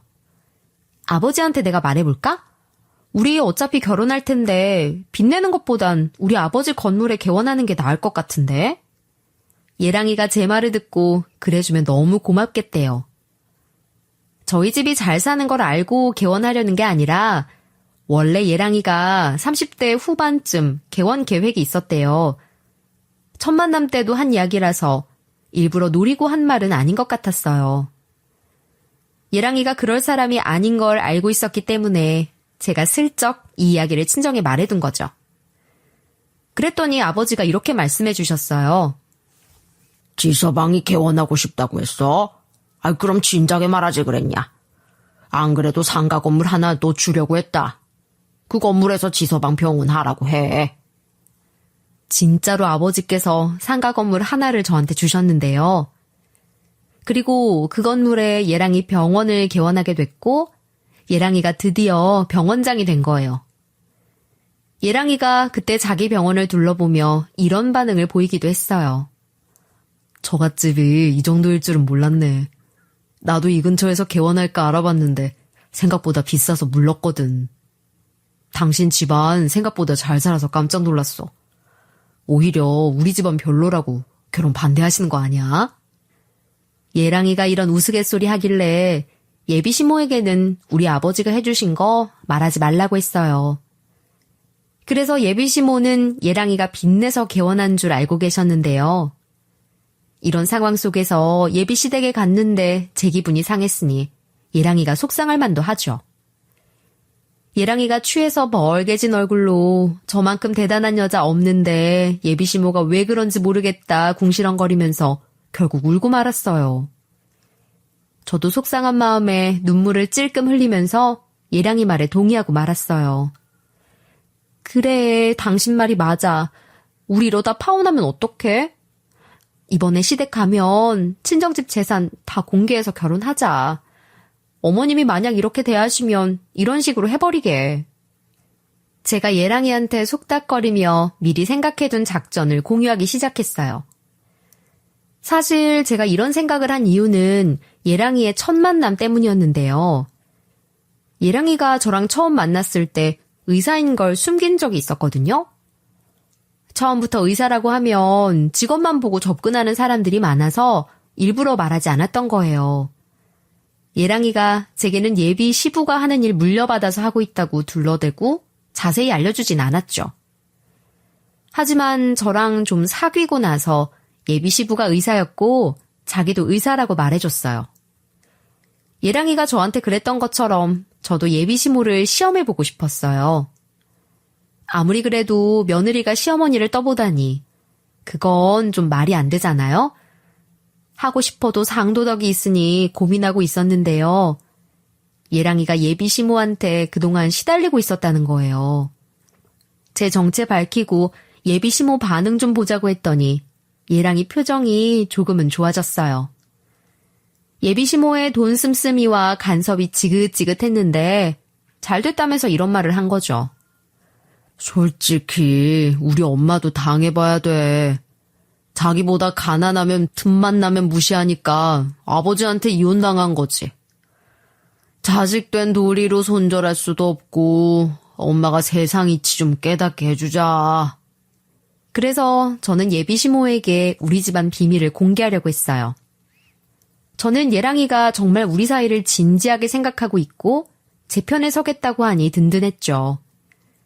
예비 시모한테 잡히지 않으면서 지혜롭게 결혼 생활을 하는 방법을 상의했으니 무서울 게 없었어요. 기나긴 작전 끝에 저희 얘기를 다 들으신 친정 부모님이 결혼을 허락해 주셨는데요. 대신 아버지께서 이런 당부 말씀을 해주시더라고요. 사부인이 정신 차린다면 당연히 이 결혼 허락해야지. 그런데 우리 딸이 계속 시댁에 잡혀서 한다면 바로 이혼시킬 거야. 이상한 조짐만 보여도 파혼이나 이혼시킬 테니 그렇게 알고 있어라. 그날 아버지는 예랑이한테서 저에게 시집살이가 없게끔 하겠다는 다짐을 받아뒀어요. 친정 부모님의 결혼 허락도 받았겠다. 이제는 예비 시모한테 허락받을 차례였죠. 예비 시댁 문을 두드린 순간 현관문이 확 열리더라고요. 그리고 불만이 가득해 보이는 예비 시모 얼굴이 쑥 하고 나타났어요. 예비 시모가 어쩔 수 없이 제가 오는 걸 허락했나 봐요. 안 그래도 예랑이가 예비 시모에게 제가 오는 걸 거부하면 연 끊겠다는 소리를 했거든요. 당연히 예비 시모는 이런 상황이 마음에 안 들었고 저한테 시집살이 할 걸 곧장 보여줬어요. 어휴 한숨을 쉬시더니 제 쪽을 힐끔 보면서 웬 짐덩어리가 왔대요. 그리고 제가 하는 인사도 안 받아주시고 바로 이리 와보래요. 할 말이 있다고 앉혀놓곤 혀를 차시길래 제가 먼저 입을 열었는데요. 어머님, 저번에 뵀을 때 결혼 허락 안 해주셔서 제대로 확인받으려고 왔어요. 친정 부모님께서는 결혼 허락해 주셨는데 혹시 저한테 하실 말씀 있으신가요? 어머님만 결혼 허락해 주시면 상견례 자리 바로 갖고 싶은데. 이때 예비 시모가 저를 흘겨보면서 이리 대꾸하는 거예요. 결혼 허락 진짜로 받고 싶으면 아파트 보여줘라. 네가 혼수로 가져올 거라는 아파트 좀 보자. 그래서 제가 바로 모시겠다고 했죠. 그 아파트는 이미 제 명의로 돼 있어서 바로 보러 갈 수 있었거든요. 제 차에 예랑이와 예비 시모를 태우고 그 아파트를 보러 갔는데요. 친정 아버지가 혼수로 쓴다고 아파트에 TV랑 침대, 소파 등 최고급 가구로 채워놨지만 예비 시모 눈에는 마음에 들지 않았나 봐요. 예비 시모가 아파트를 쭉 둘러보더니 이게 몇 평짜리냐고 묻는 거예요.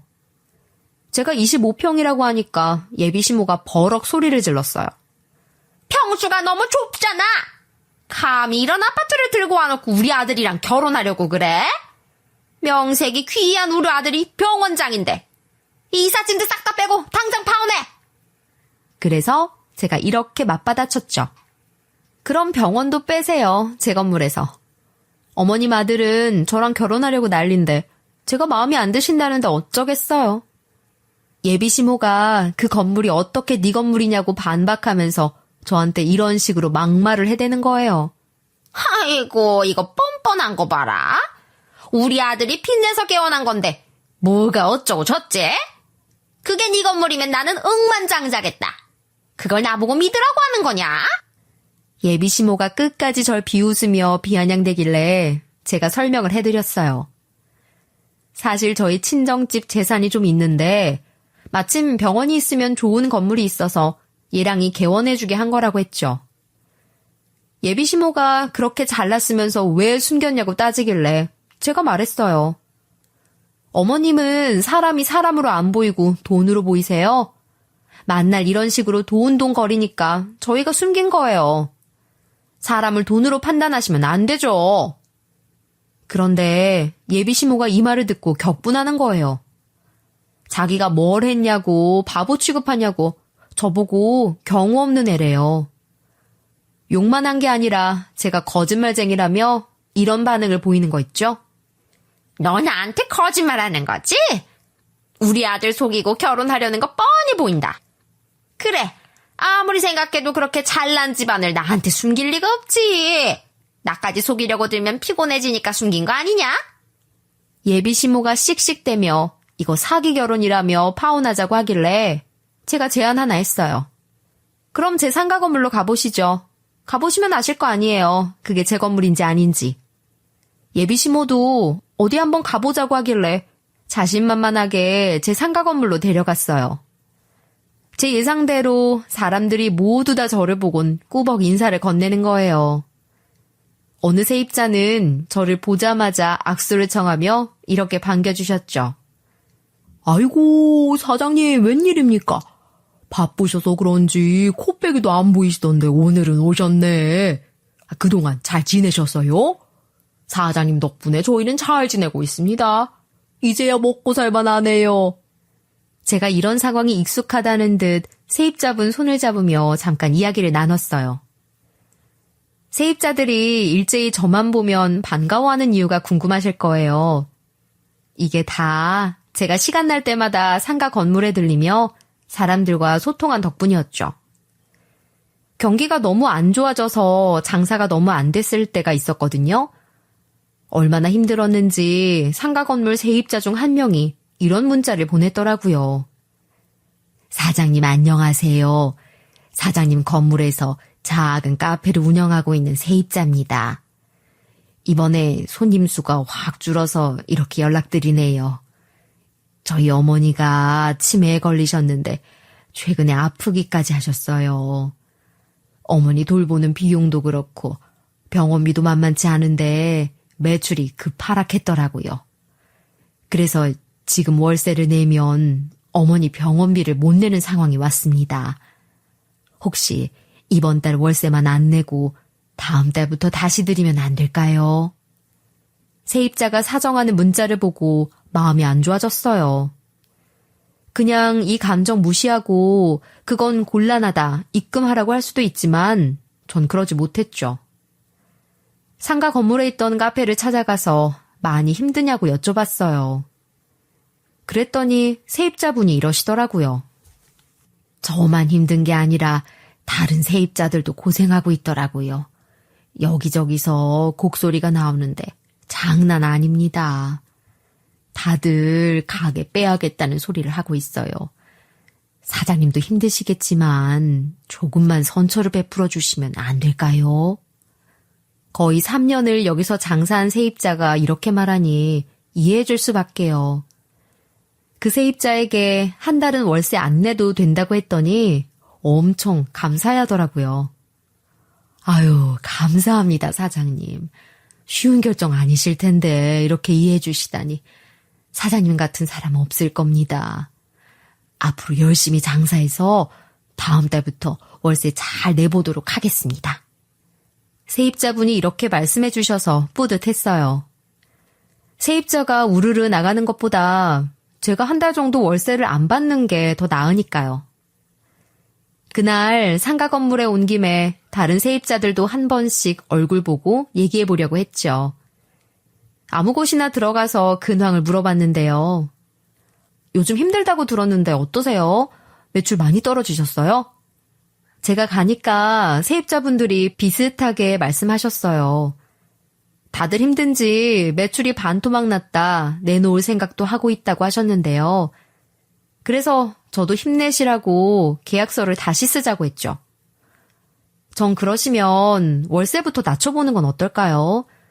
이번 달만 버티면 나중에 원래 매출만큼 벌 수 있을지도 몰라요. 그러니까 일단 계약서를 다시 써봅시다. 제가 제 건물에 들어온 분들에게 준비해온 계약서를 내미니까 너무 고마워했죠. 이 일 때문에 세입자들이 전부 다 제 얼굴을 알고 있었어요. 제가 가니까 모든 사람들이 반가워하니 예비시모가 깜짝 놀란 눈치였죠. 예비시모가 무슨 일이냐고 물어보던 와중에 치매 걸린 어머니를 모시고 있다는 세입자가 와서 악수를 청했어요. 사장님, 오랜만입니다. 사장님이 월세 낮춰준 덕분인지 몰라도 그 후로 장사 잘 되고 있어요. 저희 어머니 병원비도 빠짐없이 내고 있어서 그런지 한결 낫네요. 이 세입자가 사장님 같은 건물주도 없을 거라고 하니까 예비시모 입이 떡 벌어졌어요. 깜짝 놀란 얼굴로 순간 저를 붙들더니 뭐라 했는지 아시나요? 뭐? 건물주? 며느리 네가 진짜 건물주였냐? 그동안 왜 숨겼어? 미리 말했으면 이렇게 머리 아프게 신경 좀 버리지도 않았을 텐데 왜 그랬니? 예비시모가 막 제 옷매무새를 고쳐 잡아주면서 비위를 맞추려는 거예요.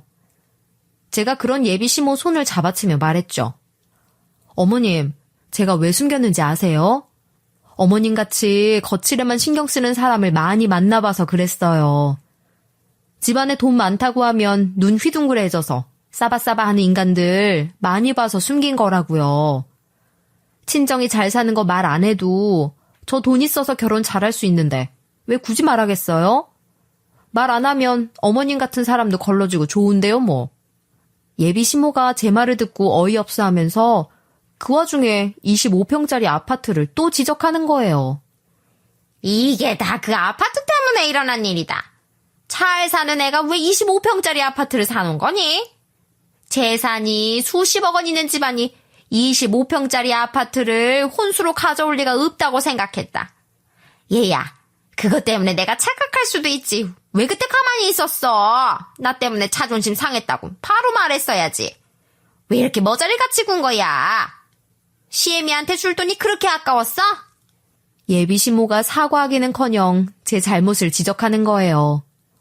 오해할 만한 짓을 했다며 절 혼내서 어이가 없었어요. 그러면서 저한테 하는 말이 아주 가관이었죠. 너는 왜 고생을 사서 하냐? 며느리가 돼가지고 시어머니한테 줄 돈을 아까워하면 쓰겠어? 돈 그렇게 아끼다가 똥 된다.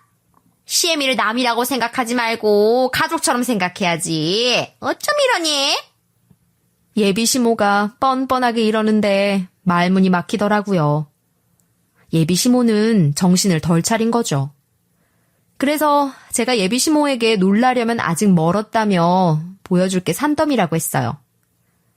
예비시모가 또 뭘 숨기고 있냐고 하길래 제가 얘기했죠.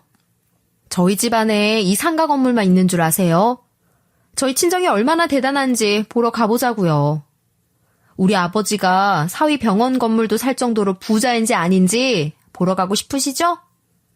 예비시모가 홀린 듯이 절 쳐다보더니 몇 번이나 고개를 끄덕였어요. 그렇게 제 손에 이끌려서 예랑이와 예비시모가 친정집으로 향했는데요. 제가 괜히 친정집에 데려간 게 아니에요. 예비시모가 그토록 무시하던 친정집 식구들 앞에서 예비시모를 망신 주기 위해서였죠.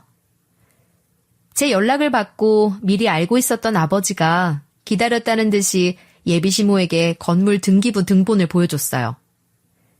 예비시모가 이게 진짜냐고 물어보니까 아버지가 이렇게 얘기하시더라고요. 그럼 이게 가짜겠습니까? 우리 딸 가난하다고 무시하다가 이거 보니까 어떠세요? 기분이 색다르죠?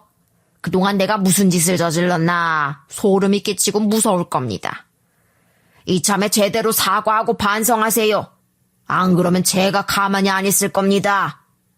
예비시모가 아버지가 하시는 말씀을 들으며 서류를 꼼꼼히 살펴봤어요. 진짜로 예비 남편 병원 건물이 제 명의로 돼 있는 걸 보게 된 거죠. 그리고 연이어서 아버지가 다른 건물도 가지고 있는 걸 봤나 봐요.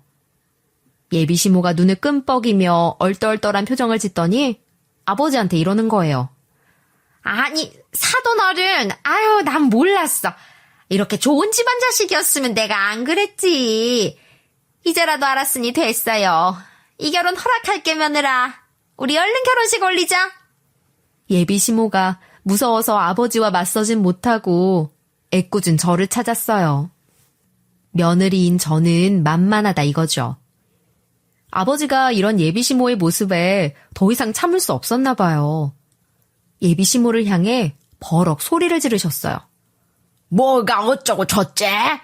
사부인, 정신 차리세요. 사부인같이 행동하면 자식 망치는 길밖에 안 됩니다. 예비 시모가 이때 살짝 기죽어서는 며느리한테 사과하면 되는 거 아니냐고 따지더라고요. 그리고 몸을 획 돌리더니 제 쪽을 보면서 말하는 거 있죠? 며느라, 이제 됐다. 내가 믿을게. 오해해서 미안하고. 너도 이 정도면 됐어.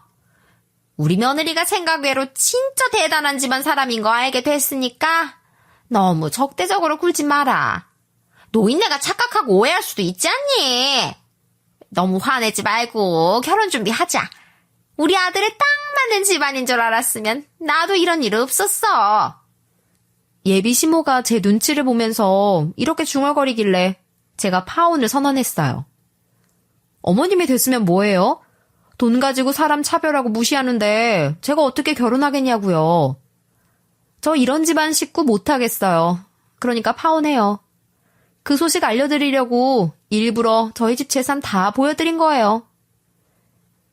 이미 얘랑이랑 상의하고 결정한 거라고 하니까 예비 시모 얼굴이 하얗게 질리는 거예요. 물론 얼마 전에 얘랑이랑 짠 그 작전이었어요. 진짜로 파혼하는 건 아니고 파혼하는 척 예비 시모를 정신 차리게 해주는 거였죠. 그래서 얘랑이는 놀라지도 않고 무덤덤한 표정으로 이렇게 맞장구 쳐줬는데요. 일이 그렇게 됐어. 이게 다 엄마 때문이니까 그렇게 알고 있으라고. 엄마가 며느리 능력 없어 보이고 처가도 별 볼 일 없어 보인다고 쓰레기 취급할 때부터 내가 말렸잖아. 결혼하고 나면 생각이 달라질 거라고. 귀엽고 내 말 안 듣더니 일이 이렇게 됐네. 나 파혼 당한 거 평생 엄마 탓하면서 살 거니까 그렇게 알고 있어. 얘랑이조차 이렇게 말하니까 파혼이 실감났나 봐요.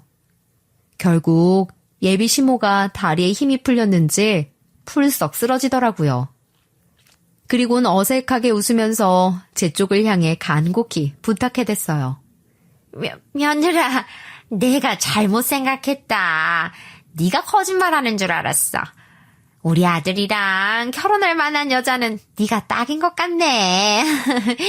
내가 노망이 나서 그랬다고 생각하거라. 파혼한다는 거 그냥 나 겁주려고 하는 말이지? 화 풀리면 나중에 우리 아들이랑 결혼할 거지?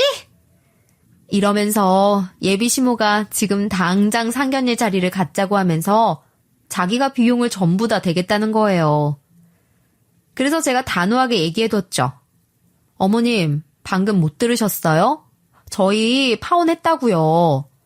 파혼 취소할 생각 없으니까 이 집에서 나가세요. 평생 어머님 욕심 채워줄 새로운 며느리 찾으러 가시라고요. 예비 시모가 제게 매달리면서 다시 생각해보라고 했지만 밀어냈어요. 겨우 제 힘으로 친정집에서 예비 시모를 쫓아내고 그날 얘랑이랑 같이 친정엄마가 해주신 음식 맛있게 먹었는데요. 예비 시모 큰 코 다치게 해주고 가족들이랑 밥을 먹으니 너무 기분 좋더라고요. 기분 좋은 일은 여기서 끝난 게 아니었어요. 그 다음날 무슨 일이 있었는지 좀 들어보세요. 예비 시모가 저한테 전화로 이렇게 사정하는 거 있죠? 며느라, 내가 집에 와서 생각해보니까 실수한 것 같더라. 너무 미안해. 돈에 눈이 멀어서 내가 선을 넘은 것 같더라. 내가 이렇게 사과하는데 한 번만 용서해주면 안 되겠니? 곧바로 안 된다고 했죠. 저는 예비 시모를 용서 못 해줄 것 같다고 말하면서 이런 얘기를 해뒀어요. 미안하다고 하면 제가 바로 받아줄 줄 아셨어요? 제가 재산 숨겼을 때랑 지금이랑 어쩜 이렇게 다르세요? 만약에 저희 집이 망하면 어머님은 어쩌시려고요? 다시 돌변하실 거잖아요. 며칠 전처럼 저 무시하고 투명인간 취급하겠죠. 내키면 막말도 하고 욕도 하시면서요. 그래서 저 어머님 용서 못할 것 같아요. 제가 전곡을 찌르니까 예비 시모가 순간 아무 말도 못하더라고요. 몇 초 뒤에 더듬거리며 말을 더듬더니 겨우겨우 물었어요. 나는 안 그럴 거다. 니네 친정집이 망해도 안 변할게. 한결같이 지금처럼 너한테 잘해주고 네 친정에도 진심을 다해야지. 그래야 힘든 순간을 이겨낼 거 아니냐. 예비 시모가 입 발린 소리를 하는데 믿을 수가 있어야죠. 제가 핸드폰을 든 채 한참 동안 아무 소리도 내지 않았거든요. 제법 시간이 지나니까 예비 시모가 하루가 꼬박 지났는데도 화가 안 풀렸냐고 슬그머니 묻더라고요. 바로 그때 제가 확실하게 말해뒀어요. 어머님, 저 진짜 결혼하고 싶고 이 사람 아니면 안 될 것 같은데 어머님 때문에 결혼 못하겠어요. 앞으로 연락 끊고 저희 신경 하나도 안 쓴다고 하시면 결혼할게요. 아들 결혼시키고 싶으시면 약속하세요. 예비 시모가 제 말을 듣고 바로 약속한다고 했어요. 마른 침 삼키는 소리를 내며 제게 이러더라고요. 맹세야 아마 한동안 네 근처는 팔도 안 디딜게. 상견례 자리랑 결혼식 날에 부모 역할만 잘 해내고 남처럼 살 테니 걱정하지 말아라. 신혼집에도 안 찾아가고 우리 아들이랑 네가 전화할 때까지 전화도 안 할 거다. 예비 시모가 저한테 싹싹 빌면서 믿어달라고 하길래 결혼하겠다고 했어요. 그 뒤로 예비 시모가 어떻게 할까 지켜보며 경계했거든요. 예비 시모가 또 본색을 드러내며 돈을 달라고 할 줄 알았는데 아니더라고요. 제가 상견례하기 좋은 식당 알아보고 있는데 예랑이가 이러는 거예요. 식당 예약하게? 우리 엄마가 좋은데 예약했다고 하던데. 너한테 말해달래. 상견례는 자기가 알아서 준비한다고. 진짜로 알아보니까 예비 시모가 비싼 식당 예약하고 미리 결제까지 해놨더군요. 세상에 이렇게 편한 결혼 준비가 다 있을까요? 이 사건을 계기로 한순간에 저는 을에서 갑의 입장이 된 것 같았어요. 멀리서 보면 예비 시모가 진짜로 잘해주는 것 같아 보였지만 실제로 보면 다를까봐 좀 걱정하긴 했어요. 그런데 상견례 자리에서 예비 시모를 봤는데 다른 사람 같더라고요. 예비 시모가 180도 변해 있었어요. 처음엔 고개를 푹 숙이고 있어서 깜짝 놀랐죠. 예비 시모 첫인상이 정말 시건방지고 못 배워먹은 것 같았거든요. 저한테 참교육을 당하고 변한 예비 시모 모습이 낯설어서 한참을 보고 있었어요. 저희 가족도 예비 시모를 보고 놀랐는지 안으로 들어올 때 눈을 떼지 못했죠. 그렇게 모두 다 자리에 앉자마자 예비 시모가 벌떡 일어서더니 저희들한테 이러는 거 있죠? 며느리도 그렇고 우리 아들도 그렇고 사돈 어른이랑 사부인도 그렇고 그동안 실례했어요. 제가 추한 모습을 보였네요. 죄송합니다. 예비 시모가 사과를 하면서 고개를 푹 숙였어요. 그 모습을 보니 그동안 당한 게 청산되는 기분이 들더군요. 드디어 통쾌하게 복수해버리고 사람다운 대접을 받을 수 있게 된 거예요.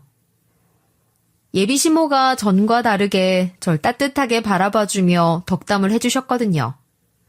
며느라, 난 아무것도 바라는 거 없다.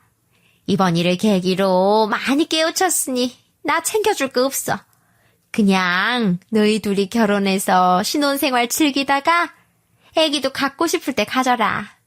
난 그거면 되니까 건강만 하고, 어? 이러면서 제 손을 꼭 붙들고 미안하다고 고맙다고 하니까 마음이 사르르 녹더라고요. 예비 시모가 이렇게 나와주니 상견례 자리에서 문제될 게 뭐가 있었겠어요. 만장일치로 결혼 허락이 떨어지고 화기애애하게 식사 자리가 마무리됐어요. 골칫거리였던 예비 시모 문제가 해결되니 결혼식 준비도 쑥쑥 진행됐죠. 예랑이랑 수월하게 결혼식을 올려서 지금은 예랑이에서 남편이 됐는데요. 최근에 하와이로 신혼여행 다녀오고 아기 가질 준비를 하고 있습니다. 신혼생활을 즐기면서 생각해 보니까 저희 친정아버지께서 정말 현명하셨던 것 같아요. 부자라고 무조건 호텔 결혼식하고 명품 치장을 해야 하는 건 아니잖아요. 필요할 때는 돈을 써야 하지만 필요하지 않을 때는 굳이 사치를 부리지 않아도 된다고 생각해요. 제가 이런 생각을 가지게 된 건 아무래도 아버지의 영향이 컸죠. 게다가 저희 집은 평범하게 살고 있다가 아버지 사업이 대박을 친 거라 더 그렇게 생각하는 것 같아요. 저도 처음에는 부를 과하게 누리고 싶다는 생각은 했었어요. 아버지가 그럴 때마다 진짜 부자들은 마음가짐부터가 남다르다며 저를 잡아주셨는데요. 25평짜리 아파트도 그래요. 아버지께서 너무 큰 집보단 집 위치가 중요하다며 25평짜리 아파트를 선택했었거든요. 덕분에 시어머니 기강을 확실하게 잡았던 것 같아요. 전 그런 아버지 지혜를 본받아 아주 편한 결혼 생활을 하게 됐고요. 여러분도 누군가가 괴롭혀서 바로 연을 끊고 손절할 수 없다면 저처럼 지혜를 발휘해 보시길 바랄게요.